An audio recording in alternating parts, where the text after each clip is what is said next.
You know what really makes us mad? Is wasting money on CDs with only one or two good songs. Yeah. Tell them about punk.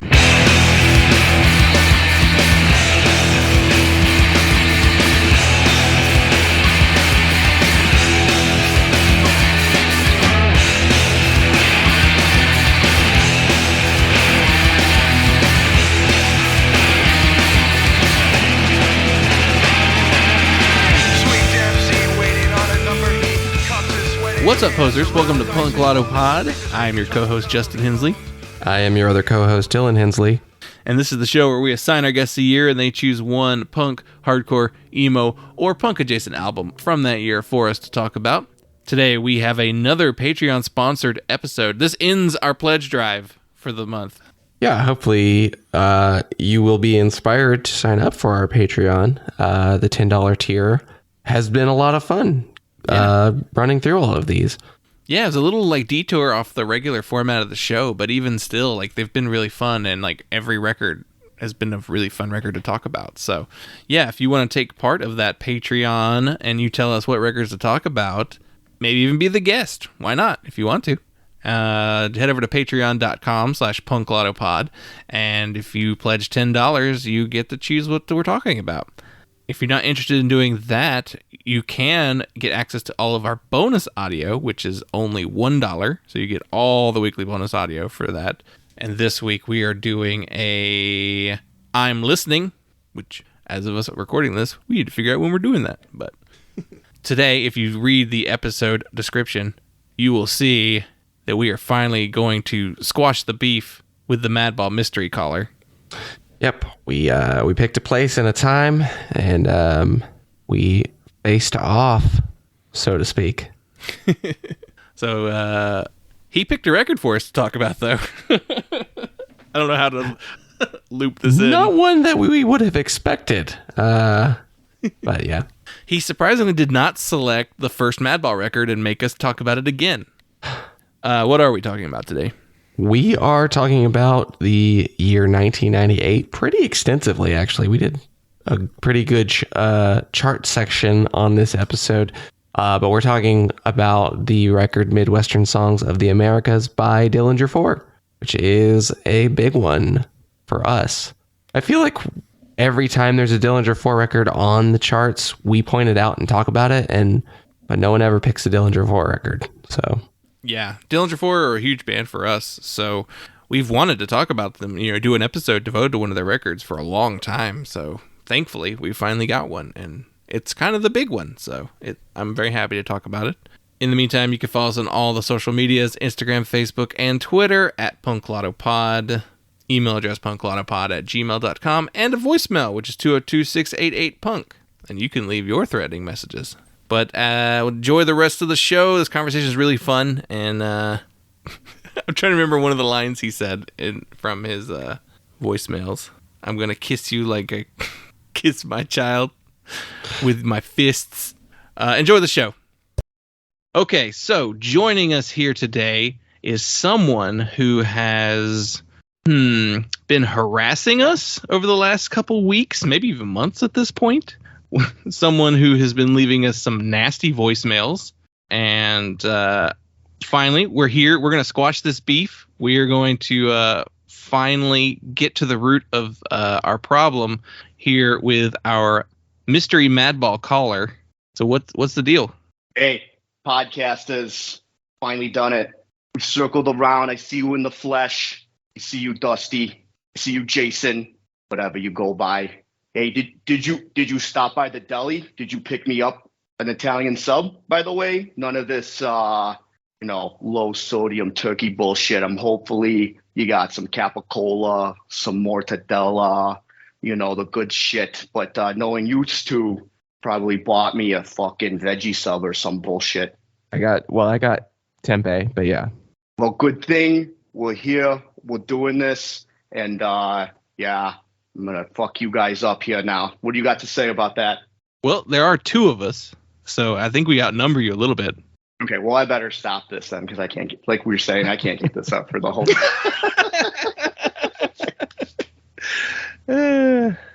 We don't have very many improv skills, I guess. Yeah,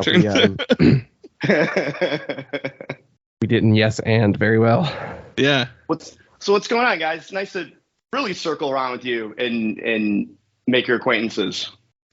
Yeah. So we are joined here by Justin Tufel. Did I get that right? Sir. Okay, Mhm. make sure. Too full of Italian subs. Yeah. Justin, you are the mystery Madball caller who's been calling us and leaving us messages, and I think we can kind of tell the root of the story if we want to. Initially, when I got the first voicemail, I actually thought that it was our friend Steve Doesn't, who was a guest on the episode where we talked about the Madball record, and I messaged him later, and he's like, "No, it's not me, but I wish it was, because that's a brilliant idea." So why don't you tell everybody where you got the idea to call us?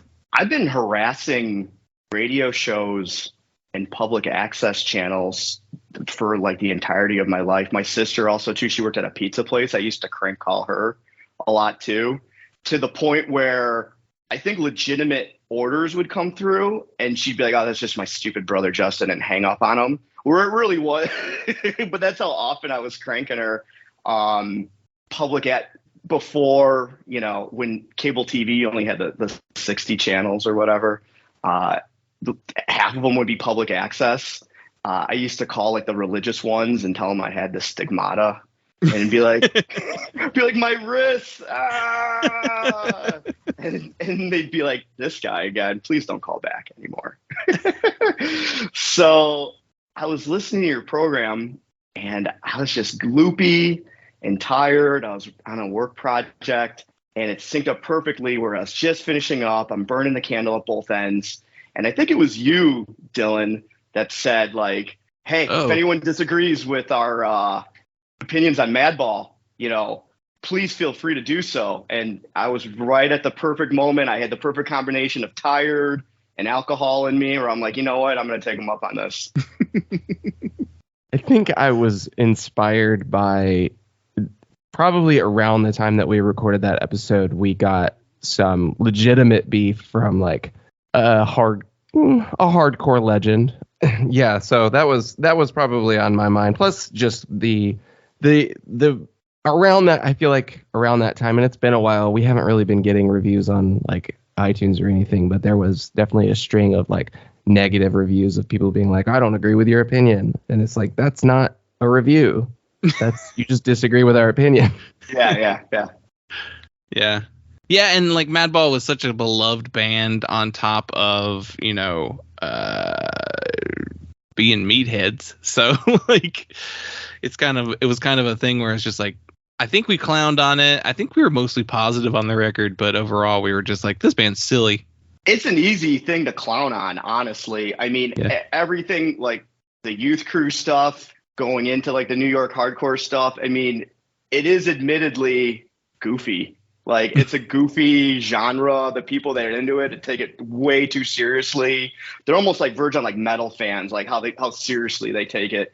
And it's that's low hanging fruit there. So for sure. So that's why I took it upon myself. So I'm like, okay, this is easy. I can summon up some meathead in me to call these guys. And you're like, "Hey, come talk shit." And like I said, I was in the perfect state of mind where I'm like, "Yeah, I want to talk some shit."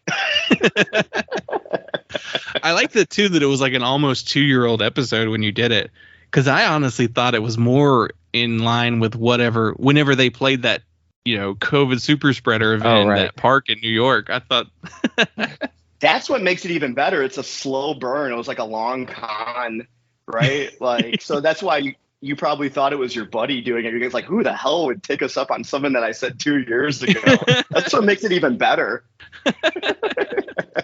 And then also, too, that intrigued me, the Madball. I was like, Madball and Melt Banana. I'm like, I got to listen to this. It's so, what a wacky, one of the most violent, horrible things I've ever seen was at a Melt Banana show. Wow. Like, from an audience? Someone did like a kung fu move, like a flying kick off the stage and broke this girl's neck. It was horrible. Jesus. Yeah. I mean, it was literally the scariest thing I've ever seen at a show. and like the ambulance came and they had a stabilizer and all that like stuff. And then that dude, like, I don't know, he just went home. Like, who knows? Yeah, he just like left. He was probably just drunk, right? And didn't even know he did it, probably. And that poor girl, and it was like at a Melt Banana show. Like, what the hell? Like, it was so bizarre. Was it while they were playing too? Yeah. I just imagine like them, and then just be like, I don't think they knew what was going on. Like, there's a language barrier there too, and I think they were trying to explain to him, and they were like, I don't know, they just kept playing, like, just, you know. Like, all right, I'm gonna keep yipping over the the PA. Yeah, and then I think they understood once the ambulance came, and they're like, oh, okay, I understand now. Like, that breaks any language barrier, right? An ambulance comes. Yeah. So it was. They're taking somebody out of your show on the stretcher. We like, what's going on? Like, okay. Like, that was a buzzkill. And then I think we went to the bar then afterwards. Yeah. So. Wow. That's wild. Yeah, that was back when we were doing the old album and EP format. And easier to do when it's just us. Harder to do with guests. And then that was also when we were doing where we had just a list of pre-selected albums and EPs like paired up and giving those to guests. And they were like, do you have anything else? We had that happen a couple times. Yeah, I don't know any of this. What is this? Yeah, but I get it. Like, you wanted to stay like on brand and on format, but good thing you loosened it up, right? Because I'm sure you got more people willing to do your show when you just gave them a year, right? So, yeah, that's the main usual restriction is just give them a year. Sometimes we'll do stuff like we'll reach out to our buddy like Adam Yo and be like, hey, let's do an AFI record. You pick whichever one it is, you know, because it's Halloween or, you know, something like that. But right, that's fun. Yeah, very rarely or it's like a ska thing. So let's pick a ska record for this month. But yeah, I've been talking shit and like calling in radio in Chicago. There's a big history of talk radio. So there was a classic rock station, FM station called The Loop that was huge, right? Like played all your dad rock classics, you know, Zeppelin, Floyd, whatever, Queen, you know, REO Speedwagon. And then for hour-long blocks, they'd have talk radio. So they had nationally syndicated disc jockeys. Like a big one was Jonathan Brennmeyer. Another big one was Steve Dahl. Steve Dahl is notorious for doing the Disco Demolition in Chicago at Comiskey Park and blowing up all the disco records. He had an hour-long block show. Danny Bonaducci from the Partridge Family relocated to Chicago and had a very popular talk show, honestly. And then in between, they'd play, you know, whatever, you know, The Wall or, you know, who's Quadrophenia or, you know, whatever. So just from a young age, just exposed to like talk radio. Plus I'm that perfect demographic too, where like Stern was like at the top of his popularity. Which by the way, some people think Howard Stern is like super fine art, that his like toilet humor, shock rock is like, I don't know what you guys want to call it, like satirical, you know what I mean? Like it was self-aware satire. And I just thought it was stupid, but and then another popular person with that format too in Chicago was a guy, Mancow. Oh yeah, Mancow. Yeah. So again, I'd call Mancow every once in a while and request, you know, songs I knew they weren't going to play. I never got through. Like the producers always like screened me out. They're like, "Nah, we're not putting this kid on." Yeah, it has to be like with that level of show. That producer has to be on it, you know. Yeah. A producer's classic. We're not going to put you on. Is I'll pass it along. Yeah. I'll pass it along. Be like, hey, I want to tell Mancow this, that, or the other, or sports talk radio too.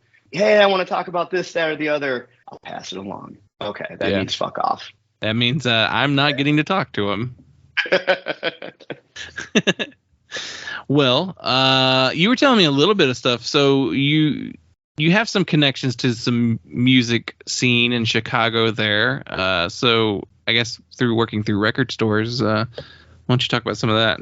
Sure. So my introduction to punk is very ununique. It's the 1994 pop punk broke explosion, you know? Yeah. So Green Day, Offspring. Because before that, it was probably grunge, right? Nirvana, Soundgarden. Mm-hmm.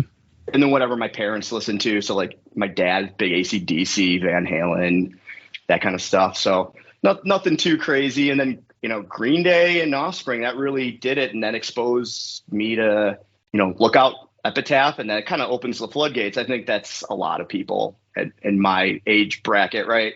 Demographic. Yeah. And then also a big thing too, and I'm sure you've had a guest or two mention it, was at the mall, you could buy punk records, right? Mm. So like Red and Mortem and all these big distributors started picking up Fat Records and Epitaph and Lookout, and you could go buy punk records at the mall. And then also the show or the store Journeys, when you bought a pair of sneakers, they'd give you, like a Punkorama or like a Fat Records comp, right? So all that together. So it's like punk records at the mall. You bought a pair of Airwalks. You got a Punkorama. And then that was really it. And then I started going to all ages shows around. Yeah, so started going to shows around 96. The big venue was the Fireside Bowl, which was just a dumpy bowling alley that got repurposed for all ages shows. You couldn't even go bowling there. The lanes were broken. It was just a shithole, but it was our shithole, right? Like it was our Chicago's version of like Gilman, basically, for that age and that era. So, I mean, and that was it. And then I was just hooked. I mean, it was once or twice a week going to see, whatever, ska-core, skate punk shows, grindcore shows, whatever. And if it was weird and different, we were there, we were going. And then eventually, then finding a job at a Tower Records when I was 18 years old. And so from about the ages of 16 to about 26, 27, that's kind of what we did, so. Yeah. Yeah, you said there were some wild, like, in-stores that you had the chance to witness, I guess, working there.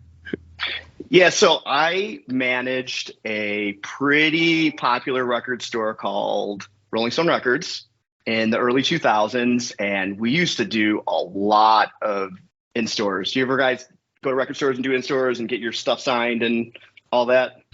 Actually, no, I've done, Lunchbox Records in Charlotte would have like these in-store like play, like it was like a set usually it's like punk bands, hardcore bands playing, like Graf Warlock played in there and some cool stuff. Tenement. They were more like just shows though. It wasn't like a typical like in-store, like a big touring artist that is gonna like come play at a record store and do a signing. Those were usually just more like shows. Glove. Yeah.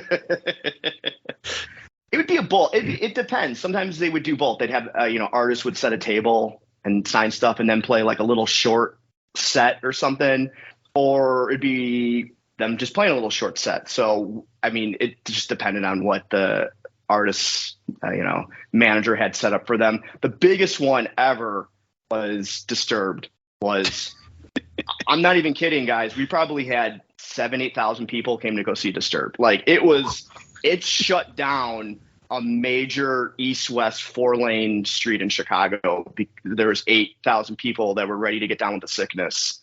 And to Disturbed's credit, I think they stayed and signed everybody's shit. Like they were I don't know any of their names, but the guy with all the stuff in his face, with all the hardware, he was so nice.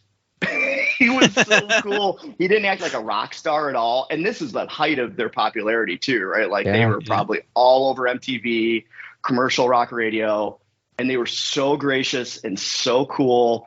And I'm pretty sure if you went there, you got some interaction with the band or something signed, or they were really down to earth and really cool dudes, honestly, even though I could care less about their music at the time. But that shows a lot, right? Like that was cool. The complete opposite was Dave Mustaine, Megadeth. Asshole. I remember his manager. So I'm the manager at the store, and his manager like precursored us before, like, you don't address Mr. Mustaine. You don't. If you need to tell him something, you need to tell me, and I will tell Mr. Mustaine. Don't even really kind of like linger around Mr. Mustaine.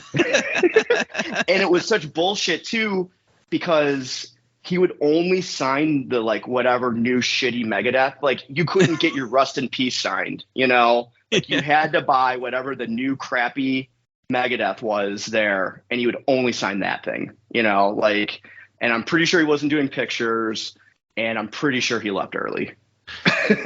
And do not greet him with "Hello, me. It's me." And then the saddest one was, do you guys know that weirdo prog metal band Porcupine Tree? Mm-hmm. Yeah, right. Yeah. Yeah. Literally no one came. Like not one person came to Porcupine Tree. And I felt so bad for Porcupine Tree. They were nice. And I rallied the employees in the back and I said, we all have to get an album and like, let's us get them signed so they don't feel so bad, you know? And like, let's just pretend like we're be like, you know what? Bad timing. This is a bad prog metal scene. Like, no, like this is no shade thrown on you. We're all huge fans here. And then we got all our like pretend like they were our albums, right? And then I'm pretty sure I re-cellophane. Like I opened them up and then I re-cellophaned them in the back. Then you put a sticker on an artist signed copy. Yeah. And they sit Mark there it up for a little bit. 2 years. Go ahead. Sorry. I was gonna ask the like. That's kind of weird that no one showed up, because like that's a band that has a following. It's not like it's nobody's, you know. Yeah, maybe it was. It's kind of like wild west of the internet days. I don't think things were just as advertised. I think it was an odd time of day too. It might have been like in the afternoon. You know what I mean? Yeah. So it was just Porcupine Tree fans all have day jobs. I mean, that's true. Those are grown adults. All the prog fans are accountants. So accountants or engineers because they have to. They have really expensive music gear they got to buy, so they need good jobs. That's just music for other musicians, by the way. Like I don't think non-musicians dig on prog rock. Yeah, there's definitely this like every person. Well, no, I did have like one buddy who had no musical skill whatsoever, but he was like super duper into prog. But for the most part, it is like other musicians who are like real big prog fans. And drummers at that usually too. Drummers or really technical bass players. Yeah. Oh yeah. Overly technical bass players. Yeah. A good way to kill a party's vibe is to like put on some King Crimson or something like that. You'll really like the mood will change. Like you'll be rocking and rolling to some like Motorhead or whatever, some good tunage, and then I don't know, like a 7-minute Tool song comes on and you're like, yeah, I got other stuff to do. Yeah, because like if you throw on Rush, there's a good chance you might actually get one of their like handful of big singles, so people might know it. For sure. Let's do some Emerson, Lake and Palmer. Yeah. Did you have another one you were going to mention there before we cut you off? I mean, maybe, but I don't know. I think we've talked enough prog. Okay. Or were you talking about in stores? I think you were going to start one, and then we interrupted with the prog riff. I did see and you guys, I think, reviewed a Jerry Only led Misfits album, the Project 1950s. Yeah. I saw him do those songs live at one of our in stores, and it was whatever you think it is. That's what it was exactly, but. full costume, right? Oh yeah, full costume for sure. Yeah. It's 3 p.m., Jerry. He wakes up like that. Yeah, doesn't take it off. And raises like Nosferatu. Just, did you ever see him without the Misfits get up on? I don't think I've ever seen him without it. He wears like the Jeffrey Dahmer glasses. And he actually kind of looks like Jeffrey Dahmer. Wow. Just like this unassuming, like just kind of like weirdo shut in, and then he puts his Jerry Only costume on, and then he's like Superman. Then he pulls what little bit he has on top together and into the devil lock. Exactly. Oh yeah, I just pulled up a picture of him. He just kind of looks like just like a dude. Just like he looks like a prog metal fan. He does. If you walk by him and you're like, that's Jerry Only without his getup on, you're like, no, it's not. You're full of shit. What does Doyle look like without his makeup? A pro wrestler? I think that's permanently on him. It's like the Joker, right? Like that he's permanently that color. The real reason the Misfits broke up is Danzig dropped him into a vat of chemicals and permanently bonded his makeup to his body. Exactly. Yeah, if he wants a normal skin tone, he's got to put on makeup. Yeah. He pretty much looks like what you'd expect. Just a big buff dude. He's just a prop, by the way. Like when you go, I saw that at Riot Fest, the reunited Misfits, which was really cool, by the way. That was really awesome until they started doing it a lot, and then it wasn't as cool anymore. But it was really neat to see. And he's up there, and he's literally just punching his guitar. I don't think he's playing any notes at all. He's just up there. Who knows if it's even plugged in or not. I think he's just up there for, like I said, he's just a prop. He's well, Danzig taught them how to play, right? I mean, isn't that usually that's the story? Is that Danzig taught him how to play the bass? At least he taught Doyle. I think Jerry like actually knew how to play guitar, but what is he? Is Doyle the guitarist or the bass player? Doyle's the bass player. Okay, right? So you can kind of just punch a bass and then kind of get away with it. No, Doyle's the guitar player. No, he is the guitarist. Sorry. So that's why they always have another guitar player then. Yeah. Because there's Marky Ramone, or is it Dez? That I don't know. When I saw him, it was Dave Lombardo, so it sounded awesome. Oh wow! Oh, that's weird. And then they actually had a real guitar player. They had the guy that was in. I'm remiss of his name, but Joan Jett's guitar player. Oh, okay. So like someone real. Yeah, so they needed someone real, and then Doyle was just the big goofy prop. Like the miss. we got Scott Hall in some corpse paint to come play guitar. Yeah, it's not a surprise that the Misfits got involved in wrestling in the Attitude Era. Well, these are fun stories. I like these. These are really good. But how about we get into the rest of the format of the show? I'm down, guys. So this one is actually a Patreon-sponsored episode. So you paid us money to pick whatever record we're going to talk about today. And before we get to that, the album you did select came out in the year 1998. So we thought it'd be fun to look at some of the other punk records that came out around that time. What are some big ones that came out that year that are interesting to you? There's a lot. I think we were talking earlier. 1998 is rich with a lot of stuff. So if you do the Rate Your Music and you do the punk filter, the number one album is Refused, right? Shape of Punk to Come. Yeah. Yeah. So have you guys done Refused? Or I'm sure you've referenced it.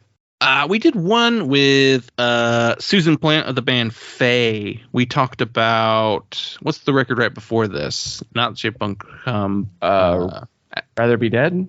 No. Songs to Fan the Flames of Discontent. Yeah, Rather Be Dead that one is a song. The first song on that record. Yeah. That one's interesting to me because it was so hyped and everyone was all over this album's nuts. The contrarian in me was like, I don't like it. It has one banger song on it and a bunch of weird techno stuff. This isn't for me. Kind of like how people hate The Godfather, right? Like it's a American cinematic masterpiece, right? And if you say you don't like it, you're just saying it because you just want a different opinion. So that was kind of my opinion on this Refused album. I have circled around on it, and it is good. It was a really good album. I could see it was just so different, and it was I don't think my mind in 1998 could wrap my head around it. I think that was a big part of it. But I mean, to not mention it would be just be completely remiss, right? Yeah, there's this fun, like, weird circle that people have with Refused too, because there is that, it was a massive record when it came out. It was a big deal. It was viewed as revolutionary. And then, like, there was the second rotation of people coming through and be like, well, really, they just ripped off this, and this. And they aren't original at all. They just copied all these other things. And then you come back around and be like, well, they did it well. So it's still good and enjoy. It's just this fun, like, and merry-go-round. All the things that they ripped off also kind of ripped off those things from other places. Yeah.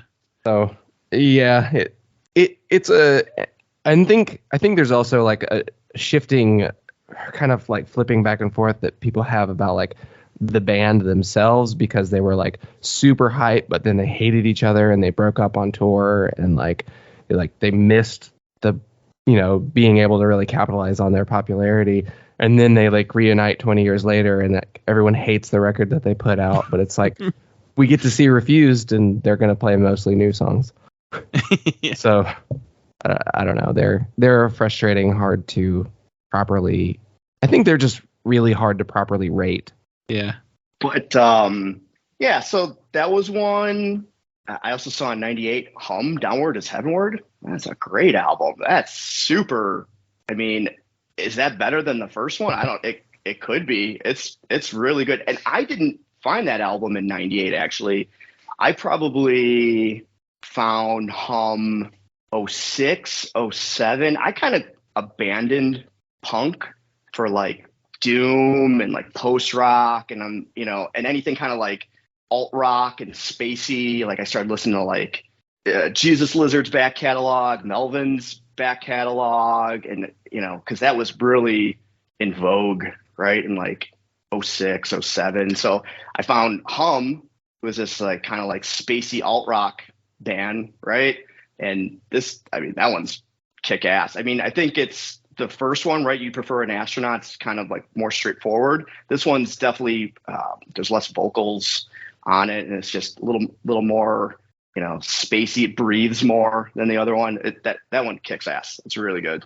A Champaign, Illinois band, which there's a lot of that kind of a pretty big year for Illinois bands. Chicago area bands. Braid has their Frame and Canvas record. That was another one I was going to bring up too. Yep. What else is there? There's a Shellac record. Oh yeah, right. Yeah, that would be. Oh yeah, Alkaline Trios. God damn it. Yeah. It's funny. I think you actually was it you who messaged on the Patreon that we've covered a lot of Chicago lately. Either that or was that an email? You guys just did. Yeah, you just did Smoking Popes too, not too long ago. Right. You guys. And then we did about Pretty, Yoke. and then the Pretty in Pink. Yeah, that's what it was. So like, we've been like living in Chicago with records lately. All those John Hughes movies are all take place in pretend Chicagoland too. Yeah. So that's cool. Yeah. In LA for Chicago. Yeah. Right. Pasadena, Santa Monica. Yeah, that's funny that you bring up that Alkaline Trio. God damn it, too. That was huge. That was really big. I mean, we used to see them all the time at Fireside, and they'd always be playing with ska-core bands. They'd be the one lone band without horns that they'd either be playing with like N330 or the Blue Meanies or whoever else on Asian Man too. So, and they'd be the lone non-ska band always. That probably comes from, like there's the slapstick connection plus being on Asian Man, who like at that time was primarily ska records. So they were probably like, we'll play with any Asian Man band that comes through. And so that's how you get them on there. But, with the slapstick connection, they were probably friends with a lot of those guys like Blue Meanies and MU330. For sure. And there's a famous, I wasn't at the show, but the Goddammit record release show was at Fireside.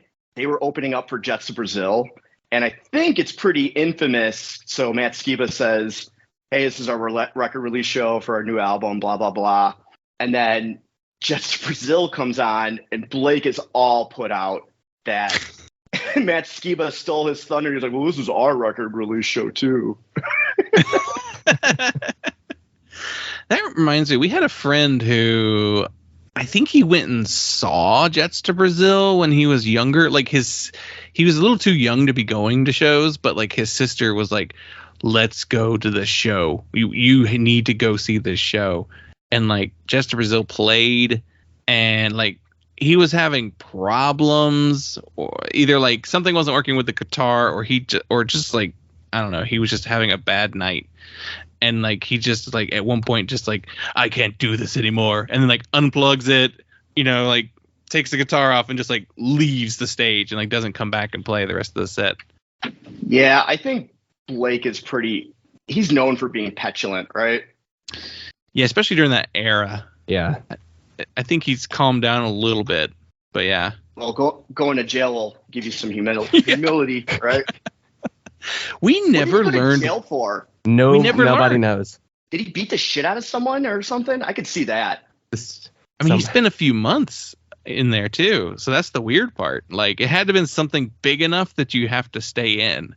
Well, he couldn't. He would have been able to bond out. Like, I don't think there's anything that, unless you're just like a huge flight risk. I think he was considered a flight risk because he was in the money to bond. Wasn't he in California, but he like lived in New York? I think that's what it was. Maybe. Something like that. So it might have just purely been a flight risk thing, and they just didn't get to him until a couple months later. Yeah. Yeah, I wonder what it was. Yeah, he'll never tell us either. He'll never say. Yeah, I don't know if we want to know. Yeah, let's take off that scab, right? Yeah. Might hurt that I don't know. I don't think anybody's gonna be like, he got into a fight, kick somebody's ass. Like, they're gonna cancel him over that, but yeah. Right. A Veil Over the River James came out that year. Hell yeah. We got those. That album's the shit. I know it's not the Avail album, but it's one of them. I mean, it's got some bangers on there. Yeah, it's like they have four like really great Avail records that people like everybody loves, and Over the James is one of the big ones. I would love to see one of those reunions. They were one of the outliers too, because they were on Lookout, which is kind of weird, right? They were because I think at that time too, Lookout was just putting out all downstrokey Ramones core kind of pop punk stuff, and then Avail, right? Like, okay. Yeah, they are the odd band on that. Though, that label also had Neurosis at one point, so. Well, that was back early. So like when they had like Blats and Eastie Girls and the early days of Lookout, but the 90s were just, I just think of Mr. T Experience and Groovy Ghoulies, Pansy Division, and then Avail. Yeah, it is funny that they're on Lookout of all labels, because like it seems like they'd be just like perfect for like No Idea or who else around that time. I mean, even Epitaph at that point probably would have, because they have enough like hardcore and skate elements to their music that would work for that label too. Well, you just probably had a good working relationship. You don't mess with me, I don't mess with you, Yeah. So I know Lookout paid out royalties a little differently than other labels too. So maybe however the royalties worked out, it just worked out for them. Though, wasn't American Steel's first album on Lookout too? I think so. Yeah, that sounds familiar. So, and then I also had other like Pretty Girls Make Graves. So now that we're talking about it, it's not that weird. I just think historically we think back on that specific like Ramones core sort of stuff. The bubblegum. An American Steel makes sense geographically too, like being a band. Right. Another one, Kid Dynamite self-titled came out. Hell yeah, we had Dr. Dan Yemin on the show not too long ago. Was that the year? Was this the Ink and Dagger record? That's what it is, isn't it, Dylan? Yeah. That's the year. It was 98. Yeah. So that's why we talked about 98. And we talked about, we said it with him because we were saying, and you put out a record that year. And he's like, oh, yeah? It's like, yeah, Kid Dynamite records. Like, oh, yeah. That was a big deal. They came through a lot. They did a split with 88 Fingers Louie, who was a Chicago band too. So anytime 88 played, they, obviously they're buds. So we'd go, so you got 88 and Kid Dynamite in one shot. We probably seen them together a handful of times. That was always awesome. Let's see. Oh, this is probably not in your guys' wheelhouse at all, but Lagwagon, Let's Talk About Feelings, came out that year. So I don't know, I may have said this on the show before, but Lagwagon's always been a band where like I've heard songs that I liked and actually really enjoyed by them. But for some reason, like I've never been able to make myself like pull a trigger and listen to one of their whole albums. Because I also they don't have the greatest reputation just because of, I don't know, they've been around forever and they're a fat wreck band. Oh, they definitely epitomize that like epi fat skate punk kind of sound. I don't know though. They're just like near and dear. Like I from Tony Hawk and all the Fat Records comps, and out of all of their albums, that's the album.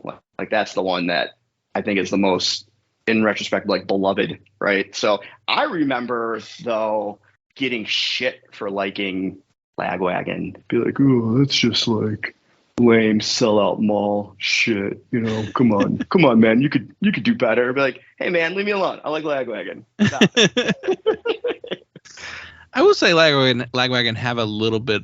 They have a strong sense of melody in like most Lagwagon songs I've ever heard. So it's a little bit different from the other Epiphat bands, you know. Dylan, I can see the look. Does that make you cringe, Lagwagon? Not really. I mean, it's such a. I mean, they're just such a fat wreck pop punk band that style of pop punk has never really been my favorite. So I don't really have any strong opinions about them. Other than, I guess I would say of the Epitaph Fat Wreck style of pop punk that they kind of epitomize, they might be the most appealing. I don't know. I think I probably need to give them a proper reevaluation because what is it? What's the date that Lagwagon Day is where everyone posts that one song?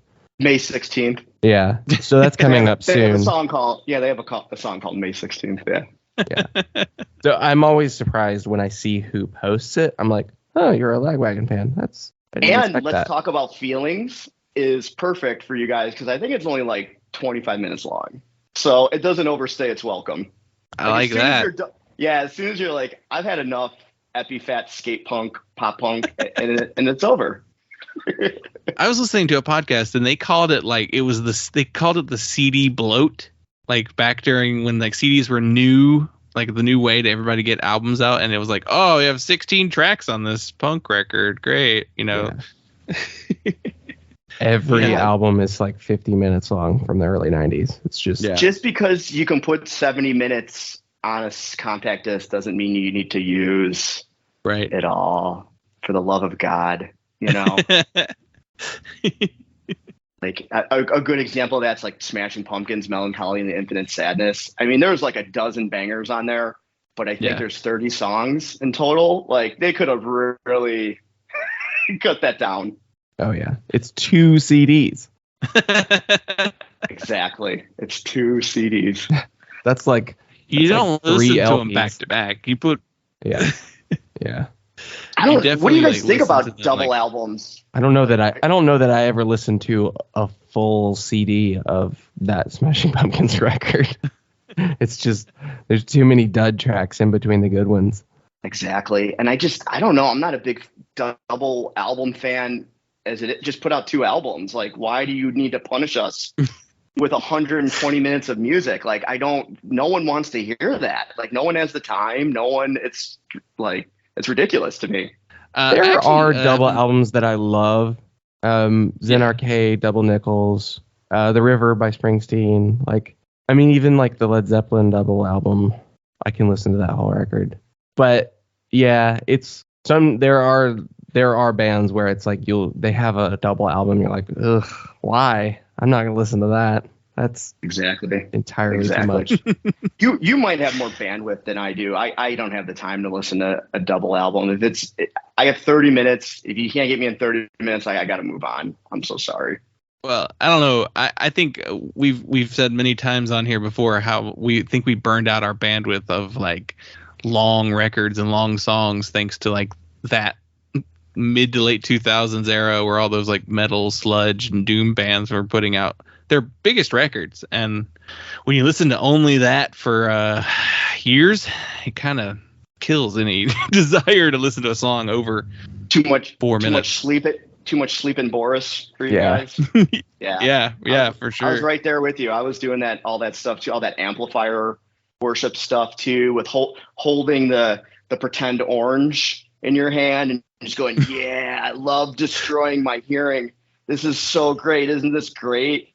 I remember seeing Sun, and the bass was so jarring, like it shook your sternum and like all your organs inside felt terrible. I've never seen a show where a band started and so many people just like single-handedly just sat down. Just like, I can't handle that. Seriously, half the audience was sitting down. I was wrong with people during, like, why were we listening to that kind of stuff so much back then? I feel like it comes from, I feel like it's along the same lines as like why so much of popular music was so angsty and angry in the mid 2000s. I think it's kind of like the underground analog to that of being like the Bush era, Afghanistan, Iraq economies in the toilet, just like malaise that everyone was experiencing. And it's just like, well, I'm going to listen to 90 BPM 10-minute songs with nothing but B string drones because I don't have any other emotions. No fun to be had in music. We're over it. We're over fun. Smoke weed and torture yourself. That's what we're gonna do. And what sucked about that era, now I think about it, I had such blinders on because I kind of was like, I'm over, like punk was dead to me. I was like, this is where it's at, right? Like all this drone and doom and stuff. And there's a lot of stuff that I missed because of that. Like Orgcore, like really started like taking off, Banner Pilot and Off With Their Heads. And, I feel like that's when those bands really started. The Ergs, like I completely missed the Ergs because I was listening to High on Fire and like Mastodon and all that stuff. And now I look back at it, I was like, I think I made the wrong choice. Yeah, I think it took a couple years for people to kind of be like, oh, wait, there's fun over there. Let's go see what they're doing over there. And it was probably like later 2000s, early 2010s where that really started to take off. When everybody was like, y'all remember that band Latterman? Well, they were really good, and let's all start 20 bands that sound like them. I think we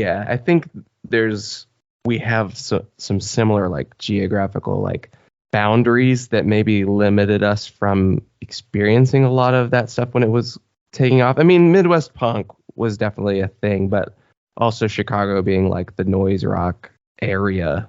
And then for us being in like rural, semi-rural suburban North Carolina, it's just like very heavily entrenched in metal, really not deep into punk. And most of the DIY punk bands that were doing fun stuff in that time period, they didn't tour the South. I mean, if they did, they played the major cities and that was it. And we just, or they lived in Florida. Yeah, or they lived in Florida. Yeah, for sure. That's funny that you say that, Dylan. Like, right, a lot of that metal was Southern fried, like that band Kylesa. Yeah, they're from the South, right? Mastodon's from Georgia, right? Baroness was from Georgia. Baroness, yeah, for sure. Yeah, there's that, and then the Seattle guys doing their stuff up there, which again is it's a rural thing too. Like Washington and Oregon are very rural states, so there's a lot of that up there. Yeah, if there's trees, you're listening to metal, I guess is the idea. And then like black metal got popular again too, and then all of like the hipster kind of culture started like kind of appropriating like doom and black metal. So there was like I remember like a big divide. Like, I don't want to go to this show because it's going to be a ton of hipsters. Kind of like the real metal dudes were like, oh, these like wimpy skinny guys with beanies wearing Dark Throne shirts. I'm not into it. It's like, well, you like the band, so like, why do you care? No, metalheads take it very seriously. So don't culturally appropriate mayhem. I'm not into it. Satiricon's for me, not for you. Exactly. You don't even know, bro. You weren't even reading Kerrang in '96. What are you talking about? I remember that too well.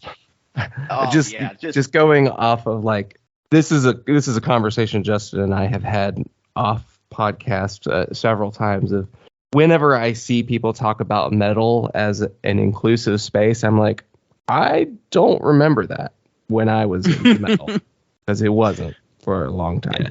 Oh, it's the most gatekeepery genre. Like out of all of them, like all alternative rock genres, it's the most non-inclusive. It's like it bases its whole thing on not like this is the line of demarcation. You're on this line and I'm on this line. Like there is no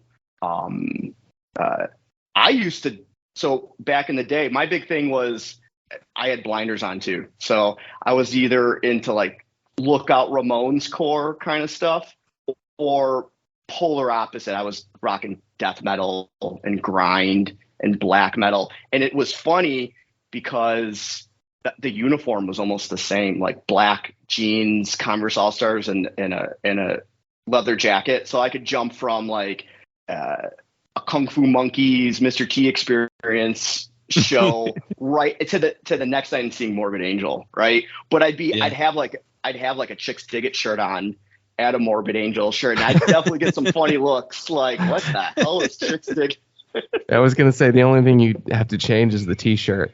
Yeah, you just gotta change the T-shirt. Yeah. Exactly. Like, so you'd get. Where's my Napalm Death shirt?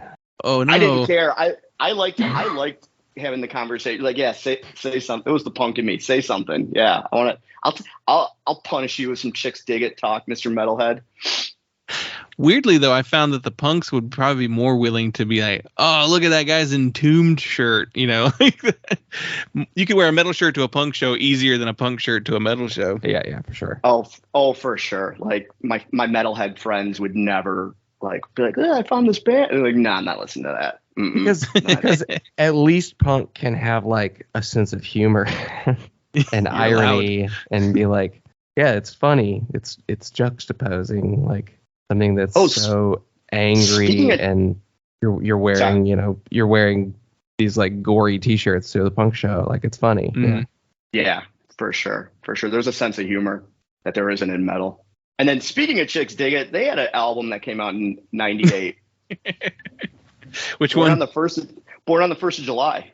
I never know which Chicks Dig It record is which, because they all have, a lot of the early ones just have that white background, so I never know which one it is. And it's the same artist and the same artwork too. Yeah. Yeah.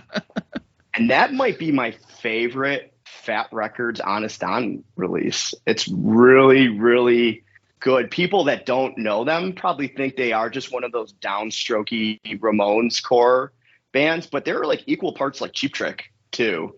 And they're like kind of power pop kind of band.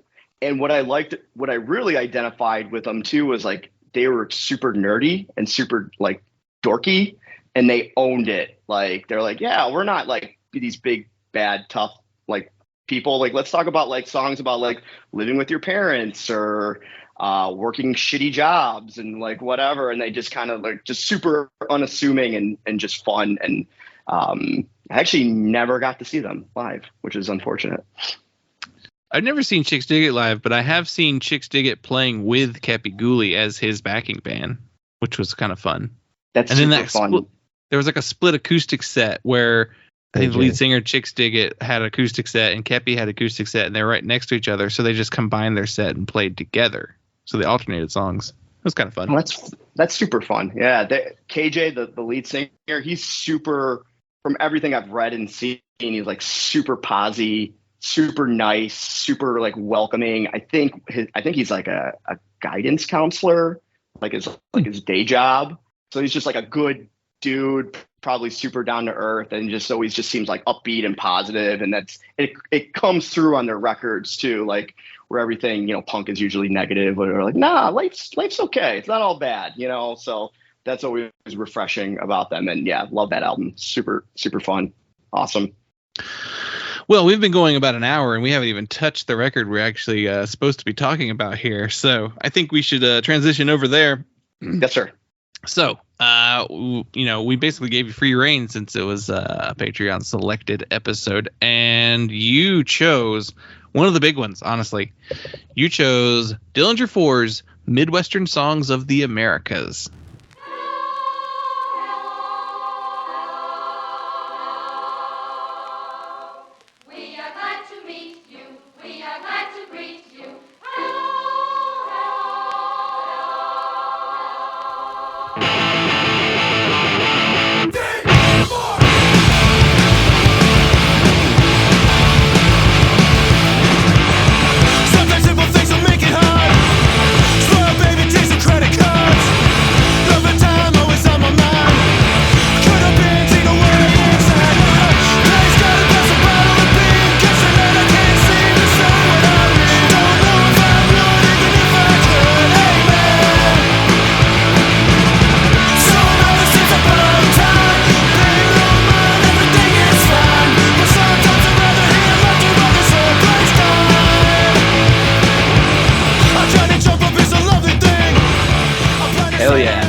couple little stats on it before we get into the actual opinion section. So, Dillinger 4 formed in 1994 in Minneapolis, Minnesota. This is their first full-length album. It was released June 23rd, 1998 on Hopeless Records. And the personnel on this album is Patty Costello on bass and vocals, Lane Peterson on drums, Billy Morissette on guitar and vocals, and Eric Funk on guitar and vocals. There is no producer on this album, but it was engineered by Dave Gardner, who would work on all 4 of Dillinger 4's LPs. So, well, first thing I like to ask is, what made you select this album for us to talk about? It's probably one of the best punk albums of the 90s. I've never heard anything like this before, where it almost seems like one long track, like with the sound bites and everything in between it, and everything bled into one another, and it just blew my mind. Like I remember listening and thinking, it was like, this kind of sounds like Screeching Weasel. If Screeching Weasel like had gigantic balls, like it was just like a heavier. It was definitely pop punk, but just like heavy as shit. And I never heard an album like that before. I know that the only thing that I think is kind of similar with like the style with like sound bites and everything is maybe some Spaz albums, but I definitely was not listening to Spaz back then or now. But it was just so different, and it was just right away just like hooked me. And they were through all the time. They'd play Fireside a lot. The proximity from Minneapolis to Chicago is about a 6-hour car ride, and that's if you're taking your time. Like that's fueling up and stopping to get lunch too. Like you could if you were flying, you could probably make it in 5 hours, right? I think I've done that drive in like 5-ish hours. So they almost felt like a local band because they were just always there. And I don't know, like we were just Fireside bull rats, and just they were always around, and they just, they were equal parts going to a live music performance and stand-up comedy, like performance art too. So it's just it just sticks out. It wasn't your average, I'm gonna go see a band. Like when you saw them, you knew something, like this is special, like this is different, this isn't just run-of-the-mill whatever. Like this band means something, and I think everyone kind of felt that when we saw them. Did you hear this in 98? Yes. Yeah. I think I got a promo copy, or someone, I think it was just too weird for someone, like I said, with all the sound bites. They didn't get it, and they're like, here, I think you might like this, and then threw it on and was hooked. And yeah, it's a great album. I know they have material before this. But once this album came out, so I've never seen them play anything from like their 7 inches. And then I know they have a comp of music called This Shit Is Genius. And I think that's all of their 7 inches like combined. And once Midwestern Songs came out, I think they hard stopped playing any of that stuff. Like people would yell like, play Open and Shut or play Holy Shit. And I think Patty would just go, no.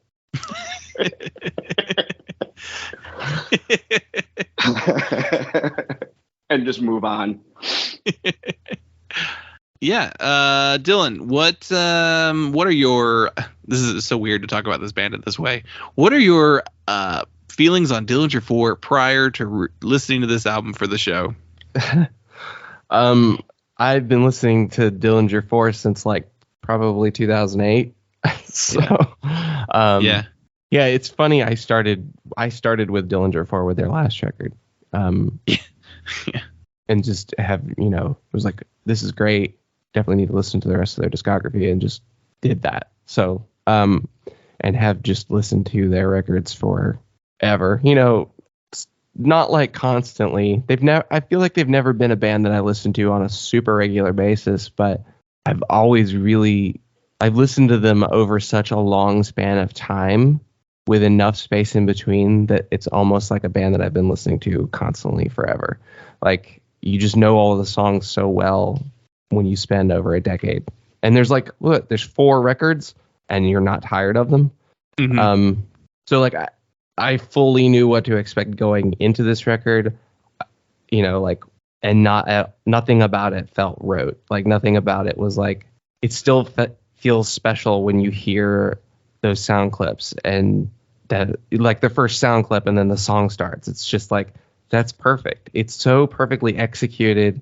And then, like you said, that how like everything runs together and you know when the beat's gonna start, like from the feedback, from when the feedback starts or at the end of the song and before the beat starts on the next song. And like, they really are special.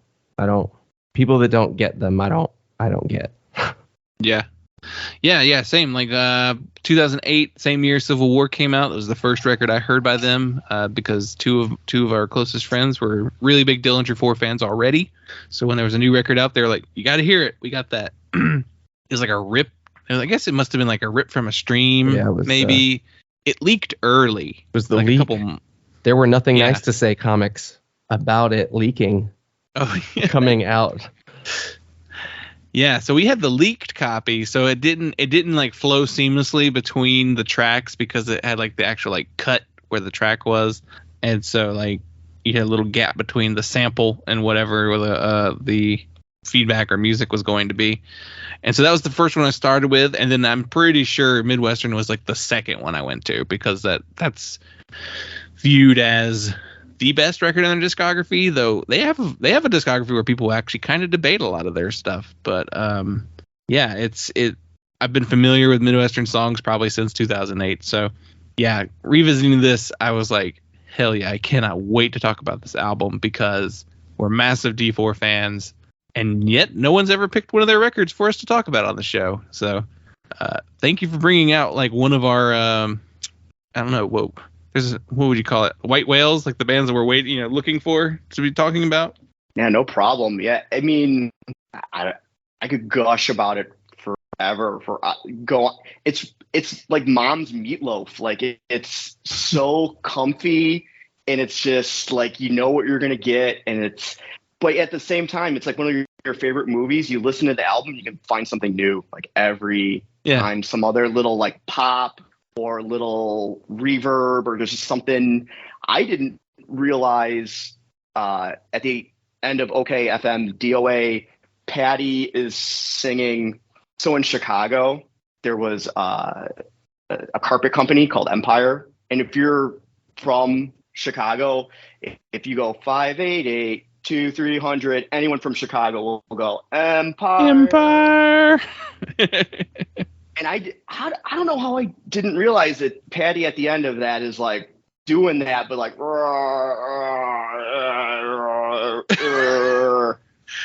and I don't know. I mean, I might sound like one of those things like, how did you not notice that? But I don't know. I didn't notice it. Right. So it's just things like that. Every time you listen to it, there's just something new that you can pick out. It's pretty cool.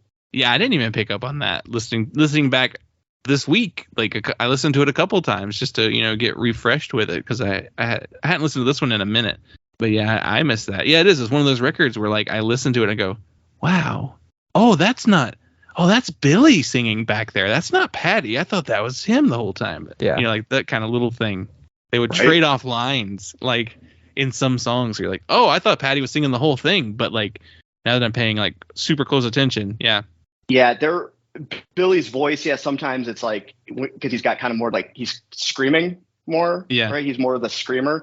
Yeah, sometimes I could see if you weren't paying close attention that you think maybe it's Patty singing. Yeah. Definitely can't mix it up with Eric. Eric's got the high-pitched voice. Right. But yeah. So I've seen really, really tight D4 sets, and I've seen just sloppy just like where they didn't give a shit. Like Patty's naked. Eric is just like drinking heavily and doesn't care what Patty's doing. And it was so much fun seeing them. He didn't care. It was just great. It was just such good, like I said, mom's meatloaf, like good, just old fashioned fun. Like it was the best. It really was. They might even like only play like a handful of songs and the rest of it's just shit talking for like 30 minutes or whatever.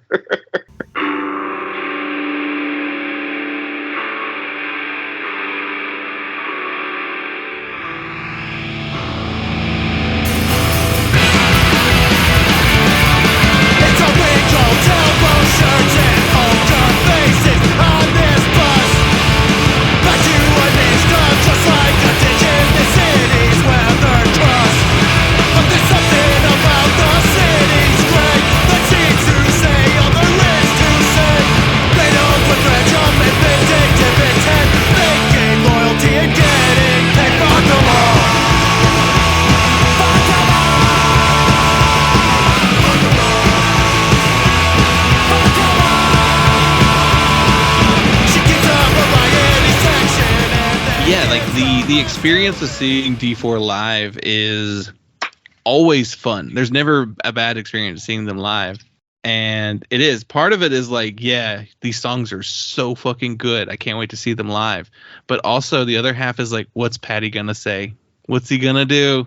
Like, there's lines. How long into the set is he going to take his clothes off? Yeah. When is it going to go off the rails? Because it usually does at some point go off the rails.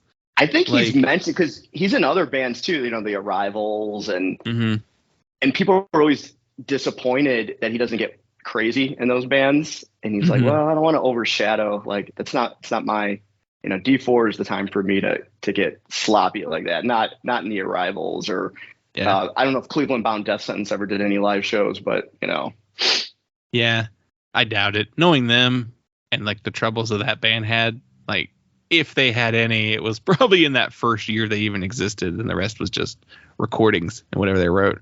Yeah, we saw the Arrivals one time, and I was like, "Oh boy, can't wait to see what Patty's got to say." And he's like, he didn't come near the microphone even. It's like, oh yeah, he's just playing bass. Yeah, that's weird. Right, right. It's weird just to see Patty just be normal. Yeah, yeah. Like there's like lines from like live shows that like are just stuck in my head. Like, what is it? What's the line he talks about? The Brooklyn vegans hate you. Like that was a thing that like he said at one fest, and like that has stuck with me forever. It's like, yeah, the Brooklyn vegans do hate this kind of stuff. They try and pretend like they don't now, but now they got these weird punk stuff. But top 10 emo core classics. Yeah. Brooklyn vegans doing the listicle that like alt press did 15 years ago in their magazines. I think it's funny anytime they play Doublewhiskeycokenoice, the whole crowd sings like the soundbite part, the God Save Otis Redding, like yeah, with they don't sing that, but the crowd is always, because it's so ingrained in your brain that that sound, oh no, this is the big O. Yeah, the big O. Yeah. Yeah. Oh, yeah. You mentioned Doublewhiskeycokenoice. There's also, I think, I've even seen him one time where he goes, "This is a Green Day song," and then he starts playing Doublewhiskeycokenoice. Which there's always that debate of like, did they rip it off? Did they know about it? Did the band get paid for it? Like any of that kind of stuff. It's clear homage, I think. Like they're buds, right? Like they're Billy Joe and Patty. It's clear homage. Like I'm sure it's an Easter egg for sure. Like I if I had to guess. Yeah, I mean, yeah, because there was like that. Well, they toured Japan together, Green Day and Dillinger 4, and then they did a split with Pinhead Gunpowder did a split with D4 at one point. So like Billy knows the first D4 record pretty clearly, Yeah, that's so. I mean, anyone that I've seen like a YouTube video where they put them side by side and they're like, they play them both and they're like, see, they're ripping them off, and I'm like, I think they're fully aware of it. I mean, I don't think it's like a secret. Yeah. Like, yeah. It's also not the whole song, and the melody is completely different on the vocals. So yeah, it's just like that intro riff. Like, why wouldn't? I don't know. I love that kind of shit. Exactly. Yeah. It's a different enough song that it's not like you owe them money. I'm sure they also weren't the only band to ever come up with that chord progression in that way. No, I mean, it's too easy to do that accidentally. Yeah. Yeah, I think D4 are one of those bands that just has like a perfect discography. Like I love everything they've put out. Like it's 4 perfect LPs, and it's there. Like I said earlier, there's that debate about like where people are like, which one's the best? And to me, it's whichever one I'm listening to at the moment is probably my favorite. I probably like them in. I always get that I'm like slightly dyslexic. Ascending or descending. I like them in the order they came out.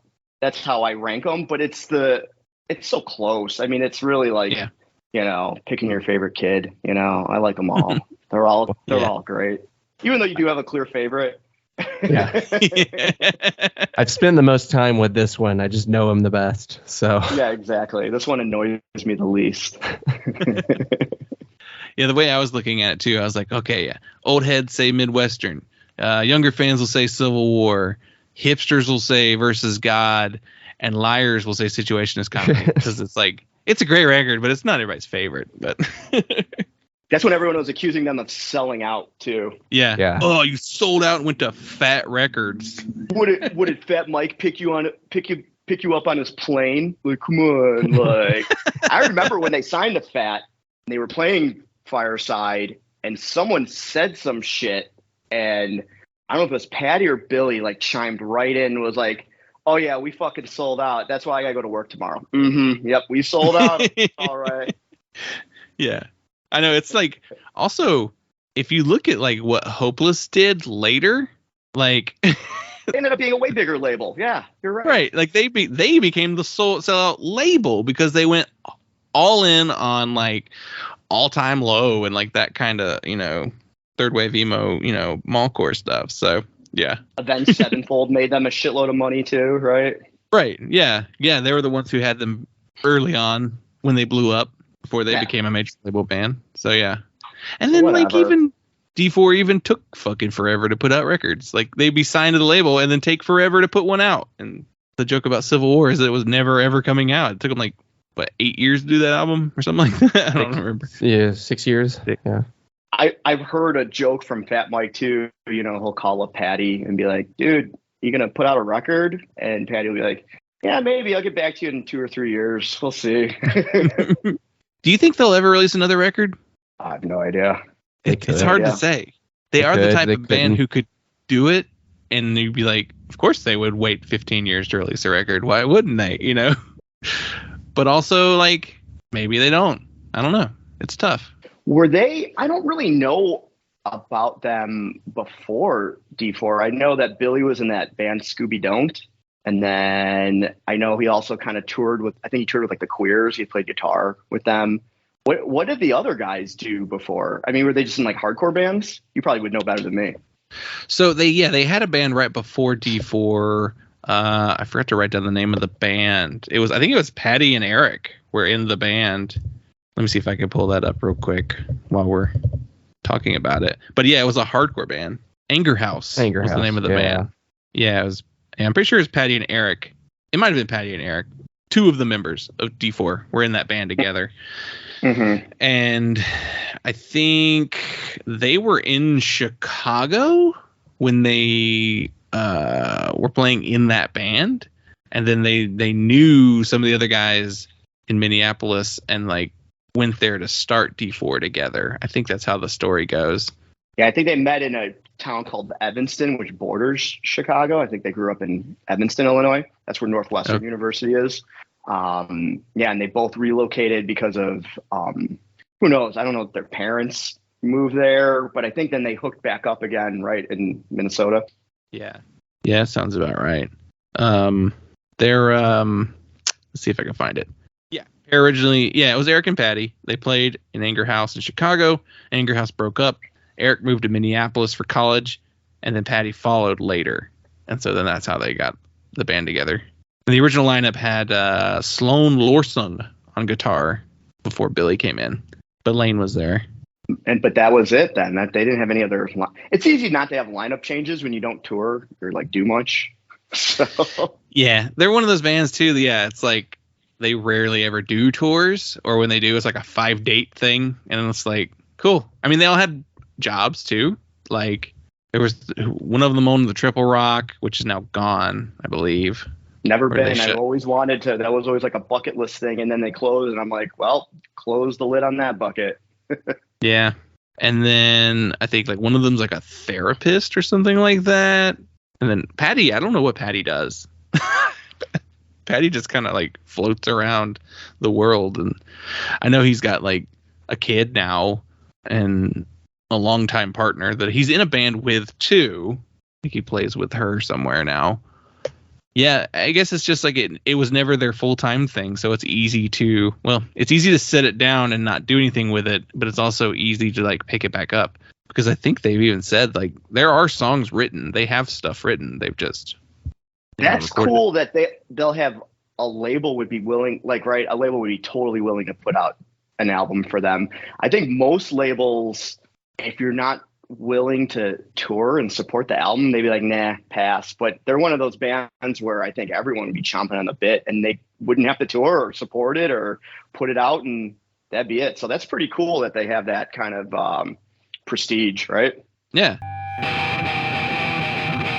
A vague expression and a silent motive to take this shit home by the fucking road, and then it's on our hands, and that's how a new world began. A passive phase of quiet indignation and Molotovs who start the conflagration till we lost our voice.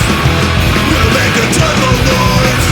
And we'll go burning for your Jesus with the possible of our freedom. The world's feeling twice as cold today, and there's some more disguising as speaking.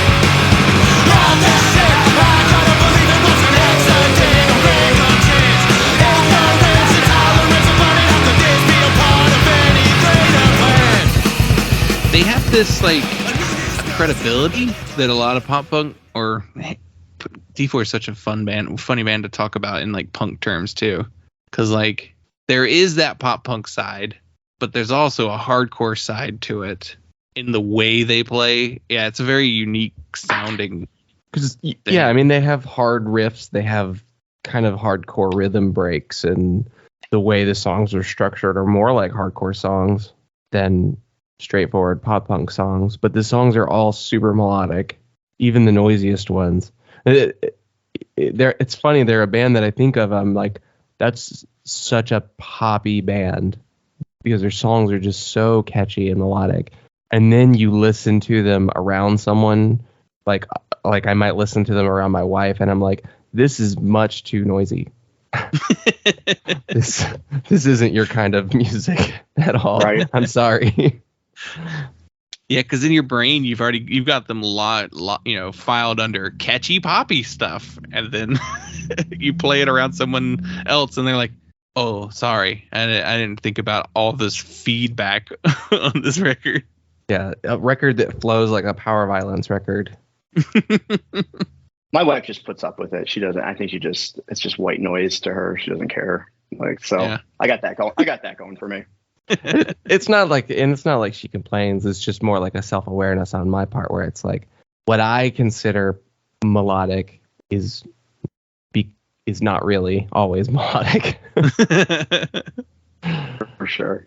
Yeah, they even have a little bit of credibility as far as like they are, for the most part, critically well regarded. Like they have a strong critical consensus. They were influential for like so many Minneapolis bands, especially. Like you would not have Off With Their Heads or Banner Pilot or Dear Landlord without D4 existing in some way. Oh, for sure. I saw in one of their big tours, D4, I saw them, they were taking around Rivethead, right? And so I mean that fed into Banner Pilot, correct? Right? I think it's Banner Pilot and Off With Their Heads. It's like a weird kind of like everybody played in Rivethead, I think. So I mean there you go, right there. So it was Toys That Kill, Rivethead, D4, and I remember the guy, I don't remember I spoke to, but I remember it was before the show, and the singer of Rivethead was just so nervous. I remember even saying to him like, "Oh, this is a big show for you, isn't it?" Because it was the venue was packed. He's like, "Hell yeah, it's a big show for us." So yeah, you're right. If it wasn't for D4, I mean, they were like the Johnny Appleseeds, right, of Ordcore. Yeah, because it's like I try and think of like bands that have had like the impact and are as beloved as they are. Like, who else is like that? What, Leatherface has that beloved status? Who else? Hot Water Music to a lesser extent, based on their like latter career, but those early records for sure. I don't know. Yeah, I can't. They're one of them. They're one.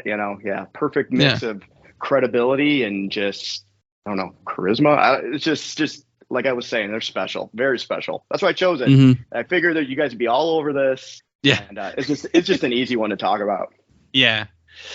Yeah, we're doing that thing too where we're talking about the artist more in general too than even just because we've not really had a chance to talk about them. But on this album specifically, are there any tracks that you're like, it's hard to say because it's such a good record from front to back, but like favorites or standouts for you? I mean, Mosh for Jesus, right? Like, mm-hmm. Portrait of an Artist. 21 times, or 21 said 3 times quickly. Like, I don't know how many times I've partied to that song, right? Like, it's just about turning 21 and getting drunk. Yeah, it's like, I mean, they're all bangers. Yeah, it's really their discography is so consistent, and it's so hard to really pick out specific tracks. I mean, like, okay, FMDOA, number 51, Dick Butt. Because I mean, the song titles are just so fun to say. You want to say all of them. And I think they purposely made song titles that didn't correlate with the song. Like, I think that'd be too basic for them. Well, they also have this, like, the song titles are funny, but then if you like go read the lyrics, they're like, there's humor in the lyrics, of course, too, but like the subject matter of the songs is like so like not what you expect from a song called, like, you know, Honey, I Shit the Hot Tub. You know, like, it's like, this superpowers enable me to blend into machinery is like about class warfare, basically. You know, that's a reoccurring theme in a lot of the Paddy songs, right? The class warfare. There's a lot of serious subject matter. Like, Shut Your Trap is about like a kid on death row. Like, that's super. Like, that's a dark song. Like. Yeah, like there's just the subject matter's serious. There are clever, funny lines in the songs, but they labeled them all goofy, dumb names, I guess, to kind of fits with everything, though, really. Like, if you've ever seen them live, there's a good chance Paddy's going to like go off on something like specific, you know? Or someone, I've seen him talk shit just to people, like pick people out that said dumb shit. And you're like, okay, you want to talk shit? I'll talk shit with you. He told an entire audience to like steal from your work. Like, I got these giant rolls of toilet paper in my house because I stole it from my job. Like, what's the song about stealing from work? There's like a whole song about it too, right? Yeah. It's on like, it's a later one, right? But that just goes into the class warfare thing, right? Like an us versus them, my employer versus me, versus the working class, right? And yeah, there's definitely. Oh, sorry, I don't mean to talk over you. Yeah, and on their earlier stuff, they had that other song that he's a shithead. Yeah. You know, that's another one that's just, They are a band, too, that I will... Very rarely when I listen to a record am I, like, going to go look up the lyrics and read along with the album. That's just not a thing that I really have done since I was a teenager, because, I don't know, I don't care that much anymore about lyrics like I used to, but they still matter to me. Like, they matter to me in a sense of... I want the lyrics to be good and saying something, but also I don't tend to go out of my way to read them or, you know, pay attention to what's being said in the song. But that being said, when I listen to a D4 record, I go read the lyrics along with the record just to be like, one, because they sing so fast that it's kind of hard to tell what he's saying in some tracks, but like just to know what the song is actually about. Well, yeah, I agree. They're fun to sing along. Yeah, they're really fun to sing along with because it's like, I mean, they're fun to sing along with, and you mostly can, and like because they're not like virtuoso vocalists or anything. Like, you can absolutely just mumble along to it, and they're also just really well written. Like, they're full of clever lines, and they're just like they're worded in a way that's really fun to say. Like, I don't know, they have a cadence to them that is really unique, I feel like. I think they're playing these like up in Minneapolis. I think they're playing a couple of like Jawbreaker shows too. Yeah, that'd be cool. Yeah, those would be I mean, there's some cool ones. There's some cool lineups on those. But yeah, the Jawbreaker is like Jawbreaker and Smoking Popes, maybe. Yeah, I think it's Jawbreaker, Smoking Popes, and D4. That's an epic show. That's good. Yeah. I mean, and with like some of them have really good comedians too. Like I think Kyle Kinane is doing some. Like Shane Torres is doing the ones down here. Down here we get Lucero and the Muslims, who are really cool in newer Chicago, band. I'm gonna go to the Chicago leg. They're doing 3 shows at the House of Blues. I get Built to Spill. I think. Oh wow. The Jawbreaker, yeah, and Smoking Popes. So that should be good. I think there's still tickets available. haven't decided if I'm gonna try and get one to see. But Lemonheads are playing one of the LA shows with Jawbreaker, which that would be a good one. I like how they're just a touring band again now. They're just like, oh, just Jawbreaker's back. Okay, whatever. I saw That's weird. I saw the Riot Fest show. Yeah. First, I think they played a couple small shows, maybe in New York and then in San Francisco, and then they played the big old reunion show right at Riot Fest, and I think there was, I don't know how many people there, thousands, came. Yeah. And I've heard people are all pissed off now that they're just like a touring band now again, because I think everyone thought that was just a unique one-off. And I think a lot of people moved a lot of pieces around and booked flights. And I think there's some people who are like, oh, if I would have known they were just going to be a touring band again, Yeah. Yeah. Like I've seen them twice already. Yeah. I mean, I think you've got to know though with Jawbreaker that it's the shows they have booked might be the last ones. Yeah. It's too easy for them to just be like, nah, I made enough money. We're done. I paid off my fines, my legal fees. Bought enough cigarettes to trade in jail. Yeah. Yeah, because I think even like still to this day, there's still a little like friction between Blake and Chris. Like they're the two that like. I think it's Blake is just still too temperamental. Yeah. Yeah. I don't know. That's kind of what makes them a little bit more special, I guess. But yeah. Let's see. I'm gonna check out my notes here to see what we could hit up before we wrap up. I was curious what Hopeless was doing around 98, and so that same year they also released Against All Authorities, All Fall Down, The Queers, Punk Rock Confidential, and 88 Fingers Louise, Back on the Streets. That's one I missed on the charts. Love that album. It's just so funny to look at these records that came out on this label that year and then like what they became later. It's just so funny. Like that's not the same label at all. They're still around too. They pivoted with the times. You have to, I mean, whether you like the what they pivoted to or not, they stayed relevant, right? So yeah. What's the guy that runs that label? Lewis, right? I forget his name. But anyways, yeah, I mean, same thing too with Epitaph. Like Epitaph pivoted to all the metalcore and post-hardcore and what was relevant, what the kids were buying, and not just putting out like the 10th Pennywise album. Actually, you know what? They still put out like the 10th Pennywise album. They did. and the Dropkick Murphys, and like they did that, but then they also put out Matchbook Romance and all that kind of stuff. And to their credit, they stayed relevant. So Hopeless, same thing too, right? They just kept putting out what the kids wanted to buy. So. And I am like with Epitaph, especially like even the last like batch of bands that they've signed, like with Soul Glow, the Muslims, and the Linda Lindas, like they're definitely being like, all right, we got to look at what the future is. Yeah. And like picked up some newer bands. So more hip bands than they typically have been doing. I think they also kind of got like looped into that like metalcore scene too. And the 2000s. So that was part of it. But yeah. Plus Anti, like that's their folk label. That's their money, that's their big money making record label, but imprint. But yeah, I think I've hit all of my big notes really. I did find an all music review for this record that says it was just a bad review. And it's very short, but it said the band doesn't take themselves seriously, and neither should you. Fun but forgettable listening.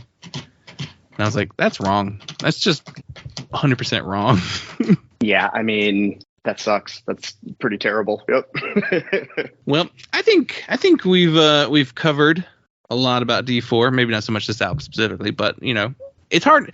Records that you love are kind of hard to talk about extensively, just because it's like how many ways can you say I like it? It's good. Exactly. But thank you so much for joining us on the show and providing us with some fun voicemails over the last couple months. It's my pleasure. I'm gonna have to come up with some new characters to prank you with. Right. And you need different like burner cell phones, so they come from like different numbers. You're like, is that Justin? I don't know. Could be. Might not be. I'm gonna throw your voicemails in like a voice analyzing software just to be like, is that him? Because I think you did actually call and use a different number at one point too, and I was like, I think that's yeah. him. That was from my work phone number. Yeah, I got two. Yeah. I got a work cell phone too. Yeah. What was that one? Was that the country music one? Yeah, that was the country one. I think that was a different one. Yeah, that was me trying to do my best, like Southern Illinois. Because people don't realize that Southern Illinois is kind of like the South a little. It's kind of like Kentucky a little bit. Yeah. It's way different than like Champaign, which is like Central Illinois, and then Chicago metro area, which is its own, basically should be its own state, really. Yeah. Like, it's so different than the rest of Illinois. Like everyone in Illinois gets pissed that Chicago politics basically dictate the whole, all the policies for the rest of the state. But I mean, there's 10 million people that live in the metro area, but the population of the state's only 15 million, so yeah, 2/3 of the population live in one section. I remember getting in an argument with a guy at work about that once. He was talking, because he's a Republican, and he was saying like I was saying like the popular vote says this, like, they lost by this many this many votes, and he's like, yeah, but that's because it's all from cities. And I was like, and it's still more people. Why does the people live? Yeah. Where the people are. Just a weird, no, it's the only way we can win is by gaming the system. Yeah. Well, I think we'll sign off here and let you go, and since your workday is almost through here. Yeah, I've been getting my boss has been pinging me this whole time. Yeah, that's okay. He can wait. Steal from your work. Yeah, you stole from your work's time. So yeah. No, I didn't. If you're listening. He clocked out. I watched him. It was pre-approved PTO. Yeah. I know you told me you don't have much of social media or anything like that. Do you have anything you want to plug or push or recommend? Yeah, I know you guys always like to wrap it up with a non-for-profit or a thing like that. So a thing that's near and dear to my heart is fostering children and adopting kids. I have a foster son who I'm in the process of taking legal guardianship of. So if you just go to your states, whatever your state.gov is, there's all these resources and links on how to get involved and how to help children. And that's just really near and dear to my heart because, I have biological children, but I also have my foster son too. And he really has changed my life in profound ways. It's one of those things that's people are like, oh, you and your wife are such great people. And I'm like, it's who saved who, a little bit. It's really taught me a lot about myself. So anyone that wants to go get involved in or even just help with kids, there's so many resources at your state's website that you can look, and it doesn't always have to be vetted through a church. If you're not into that, there's secular organizations that you can find out too. And it's really neat. I always get angry at people I see pro-life people that are screaming like a megaphone, on the side of the road or outside of a Planned Parenthood. And I can't help myself but be like, do you have adopted children? Do you volunteer with children at all? And inevitably it's always no. And I'm like, well, there's all these resources and all these organizations. So instead of standing outside the road, yelling about pro-life and, having signs of, with fetuses and things like that, why don't you really help children? Why don't you, volunteer at a summer camp? Why don't you, there's lots of programs too that single mothers need, childcare. You spent your whole day screaming about, anti-abortion.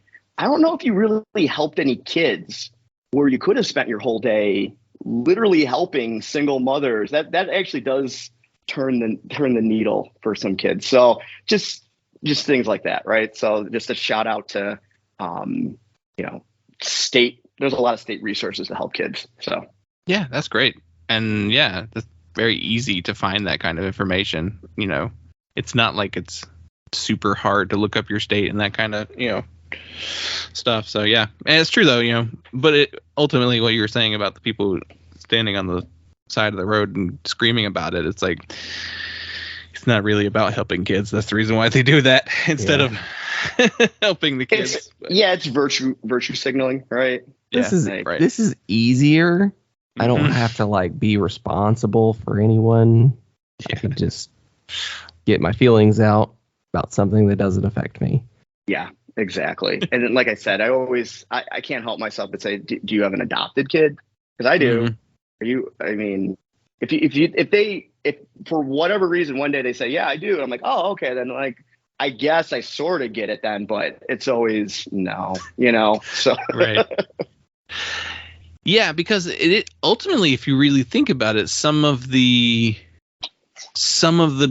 thought process behind people who do decide to end, pregnancies, it is based on that kind of like, I don't want just like a kid thrown in the foster system, or I don't want, just like the support isn't there to help people in a way. There's so many, many, many reasons why people do it, but yeah, it's very nuanced. It's very nuanced, and it's not your life, and it's not your like, it's just not, and especially men that have, there's no, like, we literally cannot reproduce. It's literally not a man's issue at all. Right. Like, yeah. So, we got serious. We got heavy. Yeah. Yeah. Super duper serious here at the end. Well, let's wrap up here, and thank you again so much for doing the show. This was really fun. That was fun. I appreciate it, guys. Yeah. Thanks for having me on. Hopefully you get some pings from having the mystery Madball caller reveal himself. So.